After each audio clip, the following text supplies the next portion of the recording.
আব্বা, আমার পা মুরগির পায়ে লাহান হয়ে যাইতেছে কেন? আমার মাথায় এটা কি গজাইছে?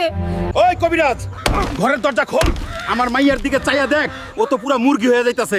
তাড়াতাড়ি বাইরা, নাইলে আমি দরজা ভাঙিয়ে ফেলামু। তোর মাইয়া তো দেহি মুরগির মতো কক কক করতেছে, মনে হয় ভুলে জাদুই দানা খাইয়া ফেলছিল।